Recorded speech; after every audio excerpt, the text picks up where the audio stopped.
वर्तमान सरकार यशस्वी भजनलाल जी के नेतृत्व में हमारे विश्व के सम्मानीय नेता आदरणीय नरेंद्र मोदी जी का जो विजन है कि चुनावों की वजह से विकास के कार्य अवरुद्ध नहीं होने चाहिए, चुनावों की वजह से अनावश्यक आर्थिक भार नहीं पड़ना चाहिए, चुनावों की वजह से प्रशासनिक लवाजमा है, प्रशासनिक अधिकारी है, कर्मचारी है, वो लंबे समय तक सरकारी कार्य की ड्यूटी से दूसरे कार्यों में या चुनाव कार्यों में नहीं लगना चाहिए।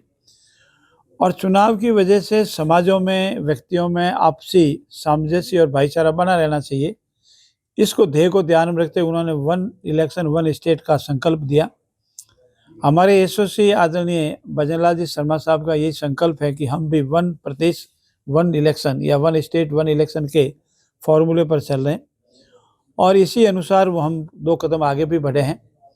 जितने भी नगर पालिकाओं, नगर निकायों के हमारे चुनाव ड्यू हुए वहाँ प्रशासक लगा दिए गए हैं और पंचायत राज में भी जिन जिन के चुनाव ड्यू हो रहे हैं, पंचायतों के, पंचायत समितियों के, वहाँ भी एक निश्चित फॉर्मूला तय करके निर्वाचित सरपंच और उसके साथ की बॉडी को प्रशासक के तौर पर नियुक्त कर जब तक ये डिलिमिटेशन का कार्य, पंचायत राज में भी डिलिमिटेशन का कार्य प्रारंभ हो चुका है और नगर पालिकाओं, नगर निकायों में भी डिलिमिटेशन का कार्य प्रारंभ हो चुका है, ये दोनों कार्य पूर्ण नहीं हो जावे तब तक वो प्रशासक सरपंच की अध्यक्षता में कार्य करेगा।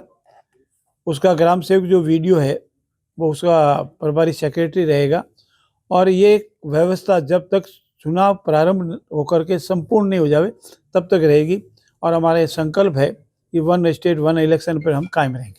तो क्या ये नगर निकायों में भी लागू होगा? क्योंकि अभी तक सरपंचों को लेकर आदेश दिया है कि नगर निकाय इस नगर निकायों पर भी व्यवस्था कैसे की जाए इस पर कानूनी राय ली जा रही है, तथ्यात्मक बिंदुओं पर भी अध्ययन किया जा रहा है और किस तरह से व्यवस्था की जाए ताकि, क्योंकि वो बड़ा लवाजमा है, एक निकाय में अनेक पार्षद होते हैं, कहीं 20 है, कहीं 50 है, कहीं 30 है, ऐसे तो उसका भी अध्ययन किया जा रहा है। अध्ययन के ऊपर वहाँ भी ऐसी व्यवस्था की जाएगी ताकि अगला चुनाव संपूर्ण होने तक व्यवस्था निरंतर चलती रहे।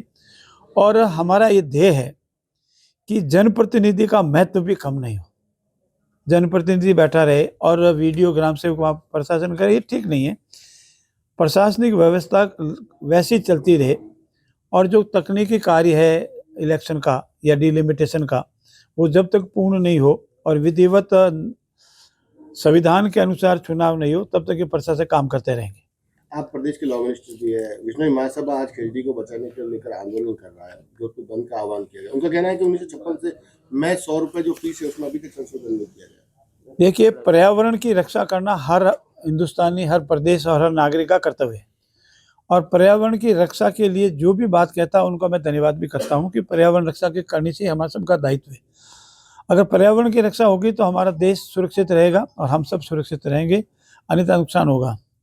जहाँ तक खेजड़ी काटने या जोधपुर बंद का विषय है, इस पर कोई ज़्यादा मेरी टिक्का टिप्पणी नहीं है, किसी का आंदोलन करने का अपना अधिकार है, लेकिन मेरा इतना कहना है कि सरकार इस पर गंभीर है।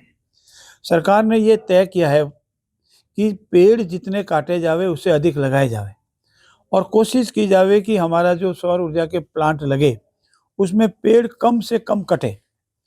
दूसरा विषय ये कि जो पेड़ काटने की जो पेनल्टी है राजस्थान टेनेंसी एक्ट में, वो पुराने समय से 100 रुपये लगी हुई है, उसको बढ़ाने, अनावश्यक और बिना कारण के पेड़ काटते हैं या अपने लाभ के लिए कोई पेड़ काटता है, उसको रोकने के लिए कानून बनाने में भी सरकार गंभीरता से विचार कर रही है।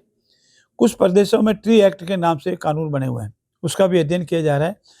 क्या वो ट्री एक्ट हमारे यहाँ सूटेबल है कि नहीं है, हमारी परिस्थिति के अनुसार योग्यता रखता है या नहीं रखता है, या हमारी परिस्थिति के अनुसार लागू किया जा सकता है नहीं किया जा सकता है, या जो मौजूदा प्रावधान है उन्हीं को सख्त किया जा सकता है। इस पर विचार हो रहा है, जरूर कोई न कोई निर्णय निकालेंगे।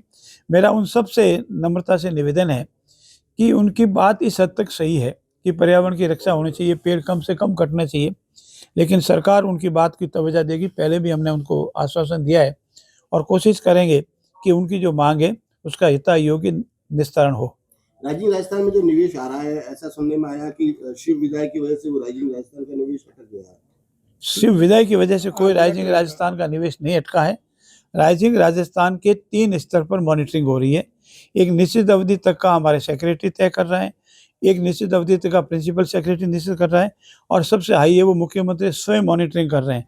और 100,000 करोड़ के निवेश तो हमारे धरातल पर आने शुरू हो गए हैं। कोई किसी का नहीं अटका है, ऐसे किसी कहने से अटकने वाले भी नहीं है। सभी निवेश जू होंगे, सेक्रेटरी प्रभारी बनाए गए हैं, उनको जिम्मेवारी दी गई है, अलग अलग से एनवायरनमेंट के अलग हैं, उसकी स्वीकृतियाँ मिल रही है। हमारे सौर प्लांट के हैं, उनकी स्वीकृतियाँ मिल गई है, लैंड अलॉटमेंट हो गए हैं, सारी कार्रवाई बराबर चल रही, कोई अटकेंगे नहीं, निर्धारित अवधि के अंदर ही धरातल पर आएंगे।